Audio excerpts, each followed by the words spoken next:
So welcome back to mechanical measurements and metrology class. On today's session, we will discuss the measurement of effective diameter, nothing but pitch diameter using the derivation two-wire method. So let's we start. So we can see the arrangements here, two-wire measurements. These are screw threads. So at the grooves or this thread, we will keep the two wires opposite side, and that will be supported by the anvil. And then we can give the effective diameter E, that is the pitch diameter E equal to T plus C. T is nothing but the distance between the under the wires. So if you take the wire from the wire, one side is the bottom surface and to the another wire bottom surface, that is the T distance. And then this T can be given by the equation M minus 2D. M nothing but the distance between overall distance between the anvil surface. So that is a M, and minus 2D. So 2D means this is the total diameter from top of the wire to bottom wire. So this is the one side diameter D. Same way other side also we have a one more wire. So that is a D. If you minus T these two diameter, we will get the dimension under the wires T. So that can be here M minus 2D. And then uh, that is about the T. Then coming to the C. C is nothing but C. Now the C is remaining is G to FG. This is the FG distance, because the we know that this is the effective diameter F. If you know the T, by we will get the T by knowing the value M. We will get it by between the distance M, that is between anvil surface. We know that we can be measured it, and diameter, we know the wire diameter. We can get those two values and we can put that value here. But what about C? C is the distance between this F and G. So we will going to derive an expression for to find out the Fg. So that is a constant value, we can say it. By using the following derivation, we'll get the Fg value, and then we'll put that value in C, and then we'll get the effective diameter. We'll start. First, we'll consider the one side of the screw thread, and this is the one wire, and the same thing we can apply to the another side also. We in this wire, this is the diameter of the wire, we can say D, and then it is kept between the two crest of the this is the screw thread, and then the contact point of this wire on the flank surface, we can say it as a B, and other side C. And if you extend, if you draw the perpendicular line, and if you extend the flank lines, and the point it is meeting, that is the fundamental triangle what we say. So that is the point A we are getting, and we know the angle, the total, the thread angle is theta. If you divide it equally, then the one side will become theta by 2, other side as usual theta by 2 it will come. And our first step, we will consider the triangle OAB. If you consider the OAB triangle, we can see it here OAB. So here the angle, this line is drawn perpendicular to the flank surface, this line O to B, because it is contact tangential contact. That's why this is become 90 degree. So this is become 90 degree, this angle, this portion, and then it will become right angle triangle. We know the right angle triangle concept, the trigonometric sign convention, sin theta, cos theta, and all. So here we want OA, because if you want to get the FG value, first we will find out the OA value, and later we will minus with the AG, and we will get the this value. So that's why first we need to get total overall O to A distance. So this is become hypotenuse. This is the theta, and this is the opposite.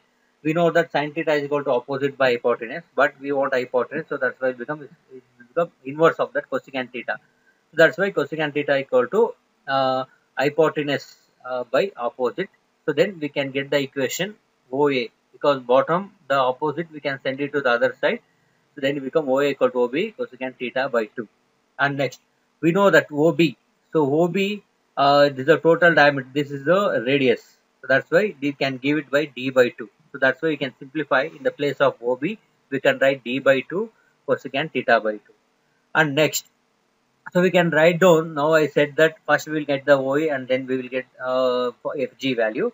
So to get the FG value, we will get one more equation here, A to G.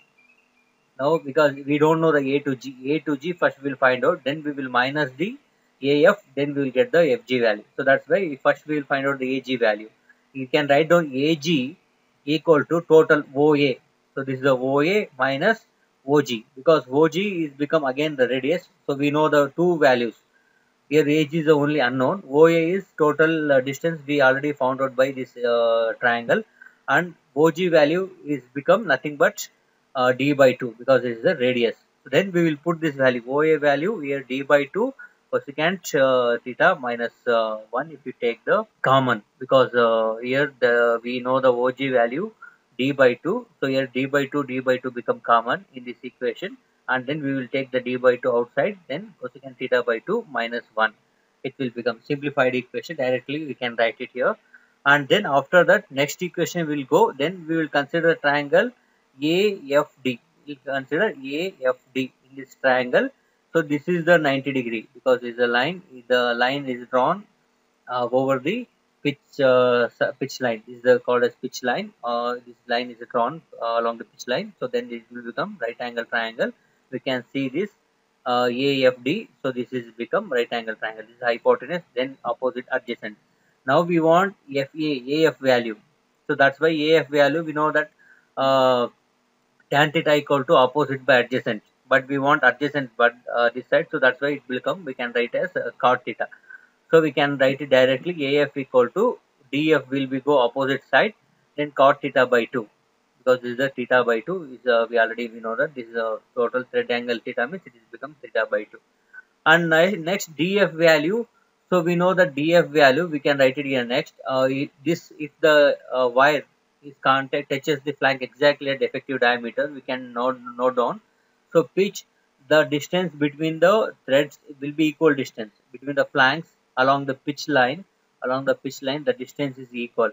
If you take if you this line OA is dividing exactly half of this, so that's why we can take it as overall pitch is P. So as we know, along the pitch line the distance is equal. The distance between the flank and the thread of the, that means the thread thickness also is same along the axis. So that's why this distance is become equal. That is D to F and F to E, and then E to this pitch line.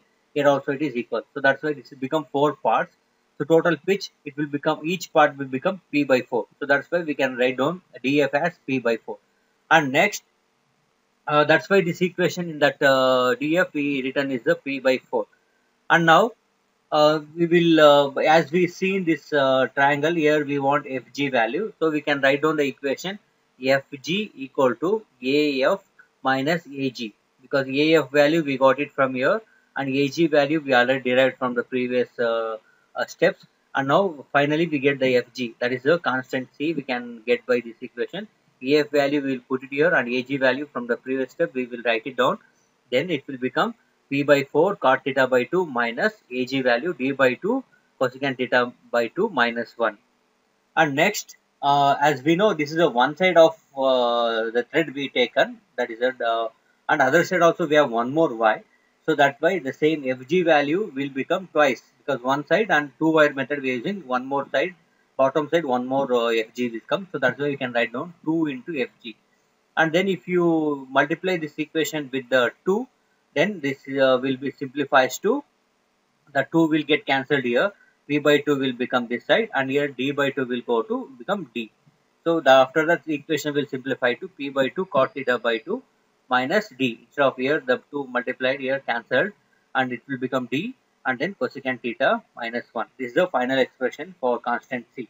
And we know that some constant for withward thread, we know the theta is 55. If you put this value 55 degree here in this equation, will simplifies to C equal to 0.9605 P minus 1.1657 D. And then for metric thread, theta is, we know that 60 degree. So that's why this equation will simplifies to C equal to 0.866 P minus D.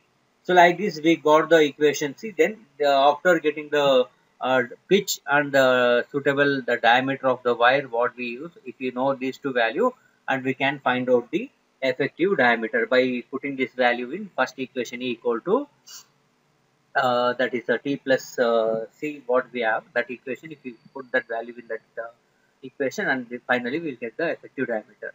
So like this we can find out the effective diameter.